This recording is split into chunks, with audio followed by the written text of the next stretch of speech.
మరో బ్రేకింగ్ చూస్తున్నాం. తెలంగాణ సీఎం రేవంత్ రెడ్డి కాసేపట్లో హస్తిన చేరుకునున్నారు. రాజస్థాన్లోని జైపూర్లో వివాహానికి కుటుంబ సభ్యులతో హాజరైన రేవంత్ అక్కడి నుంచి ఢిల్లీకి వెళ్లనున్నారు. 2-3 రోజుల పాటు ఢిల్లీలోనే ఉంటారు సీఎం. పార్టీ అధిష్టాన పెద్దలను కలిసే అవకాశం ఉంది. మంత్రివర్గ విస్తరణ, నామినేటెడ్ పదవులపై, ప్రజాపాలన విజయోత్సవాలపై అధిష్టానంతో చర్చించే అవకాశాలు స్పష్టంగా కనిపిస్తున్నాయి.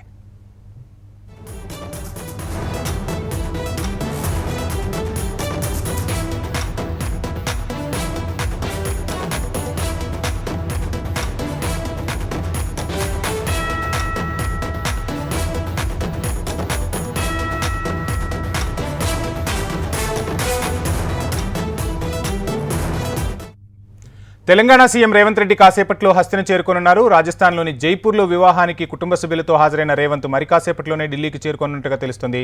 ఇక తెలంగాణ సీఎం ఢిల్లీ పర్యటనకు సంబంధించి ఓవరాల్ డీటెయిల్స్ మా హైదరాబాద్ బ్యూరో చీఫ్ రమణ అందిస్తారు. రమణ, చూస్తున్నాం, ఒక రకంగా చెప్పాలి అంటే ఇటు పార్టీతో పాటు రాష్ట్రానికి కావాల్సిన నిధులకు సంబంధించి రేవంత్ 3 రోజులు ఢిల్లీలో మకాం వేయనున్నట్టుగా తెలుస్తుంది. మీకు అందుతున్న ఓవరాల్ డీటెయిల్స్ ఏంటి? అంటే ఒక వివాహ వేడుకకు జైపూర్కి వెళ్ళినటువంటి రేవంత్ రెడ్డి ఈ రోజు నుండి 3 రోజుల పాటు ఢిల్లీలో ఆయన పలువురు మంత్రుల్ని కలిసినటువంటి అవకాశాలు కనిపిస్తున్నాయి. ఇటు పార్టీకి సంబంధించిన వ్యవహారాలు, మరోవైపు ప్రభుత్వానికి సంబంధించి అంటే ఆల్రెడీ ఎన్నికల సమయంలో ఇచ్చిన 6 గ్యారెంటీలకు సంబంధించిన స్కీమ్స్ ఏవైతే ఉన్నాయో వాటిని అమలు చేయాలన్నా కూడా, ఆ తర్వాత కేంద్ర ప్రభుత్వం నుంచి కూడా నిధులు అనుకున్న స్థాయిలో రావట్లేదన్నటువంటి ఒక ఆరోపణ అయితే ఇప్పుడు మనకు రాష్ట్ర కాంగ్రెస్ సంబంధించి అధికార వర్గం అయితే చేస్తున్న పరిస్థితి మనం చూస్తున్నాం. ఈ క్రమంలో ఖచ్చితంగా నిధులను సమకూర్చుకోవాలి, ఆ నిధులకు సంబంధించి కేంద్ర ప్రభుత్వం పెద్దలతో భేటీలు కావాలన్నటువంటి నిర్ణయం అయితే రేవంత్ తీసుకున్నారు. కాబట్టి ఈ రోజు వరుసగా కేంద్ర మంత్రితో ఆయన భేటీ అయ్యే అవకాశం కనిపిస్తుంది. తర్వాత ఇటు పార్టీకి సంబంధించి కూడా ఆల్రెడీ ఇప్పటికీ ఇంకా రాష్ట్ర మంత్రివర్గం సంబంధించిన కూర్పు ఏదైతే విస్తరణ ఉందో, కేబినెట్ విస్తరణ, దానికి సంబంధించి కూడా చర్చించే అవకాశం ఉంది. దానికి సంబంధించి చాలా మంది ఆశావాహులు ఉన్నారు. కాబట్టి అన్ని వర్గాల వారిని సంతృప్తి పరిచే విధంగా ఈ కూర్పు ఉండాలనేటువంటి అభిప్రాయంలో పార్టీ క్యాడర్ కూడా ఉంది. కాబట్టి దానికి సంబంధించి కూడా తీవ్ర స్థాయిలో చర్చించే అవకాశం ఉంటుంది. అయితే ఆల్రెడీ కోర్ కమిటీ ఏదైతే ఉందో, ఉత్తమ్ కుమార్ రెడ్డి కావచ్చు, మిగతా మంత్రులు, ఆ కోర్ కమిటీ సంబంధించిన టీం కూడా ఢిల్లీకి చేరుకోబోతుంది. వీరంతా కూడా కలిసి కూర్చున్న తర్వాత దీనికి సంబంధించి నిర్ణయం తీసుకునే అవకాశాలు కనిపిస్తున్నాయి.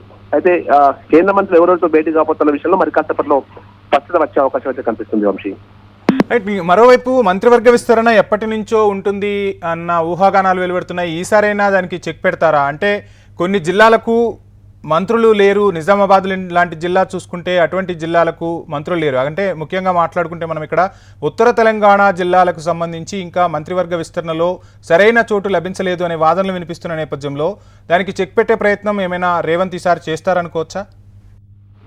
అంటే వచ్చే స్థానిక సంస్థల ఎన్నికలను దృష్టిలో పెట్టుకుని ఆ విషయంలో ఏ విధంగా ముందుకు వెళ్లాలనే విషయంలో కొంత సందిగ్ధత కొనసాగుతోంది. పార్టీలు కూడా తీవ్రస్థాయి చర్చ జరుగుతుంది. మీరు అన్నట్టు ఉత్తర తెలంగాణకు కొంత అన్యాయం జరిగింది, ఉత్తర తెలంగాణ సంబంధించిన నాయకులు కొంతమంది అసంతృప్తిగా ఉన్నారు, ఇలాంటి వార్త వినిపిస్తున్న నేపథ్యంలో అందరినీ అంటే కరెక్ట్ గా బ్యాలెన్స్ గా ముందుకెళ్ళాలి, ఎవరిని అంటే నొప్పించకుండా ముందుకెళ్లాల్సిన అవసరం ఉంది. కాబట్టి దానికి సంబంధించి పూర్తిస్థాయి చర్చ జరుగుతున్నాయి. అయితే ఓవైపు మంత్రివర్గ విస్తరణ ఉంటుందనేటువంటి వార్తలు వస్తున్న నేపథ్యంలో ఓవైపు, మరోవైపు ఇదే సమయంలో ఇవ్వడం వల్ల మన అసంతృప్తి వర్గాలు ఒకవేళ ముందుకెళ్తే అప్పుడు మళ్ళీ మనం లోకల్ ఎలక్షన్ లో నష్టపోయే అవకాశం ఉంది. కాబట్టి ఆ లోకల్ ఎలక్షన్ తర్వాతే ఈ విషయంలో ముందుకెళ్దామా, ఏం చేద్దామనే విషయంలో మాత్రం ఆ పార్టీ అధిష్టానం తీవ్రస్థాయిలో చర్చిస్తున్నట్టు తెలుస్తుంది. అయితే ఈరోజు కోర్ కమిటీ అయితే మీటింగ్ అయ్యే అవకాశం ఉంది. ఇటు పార్టీ రాష్ట్ర కోర్ కమిటీతో పాటు కేంద్ర పెద్దలు ఎవరైతే కాంగ్రెస్ పెద్దలు ఉన్నారో వారితో కూడా భేటీ అయిన తర్వాత దీనికి సంబంధించి పూర్తి స్థాయి నిర్ణయం తీసుకునే అవకాశం కనిపిస్తుంది. ఇప్పట్లో కేంద్ర కేబినెట్ అంటే రాష్ట్ర కేబినెట్ సంబంధించిన విస్తరణకు సంబంధించి అంటే అధికార పార్టీ ముందుకెళ్లే అవకాశం లేనట్టుగానే తెలుస్తోంది. మరి చూడాలి ఏం చేస్తారు.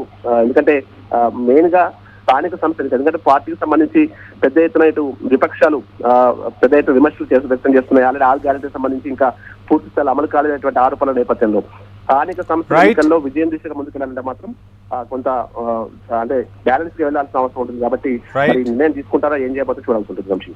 Thank you Ramana.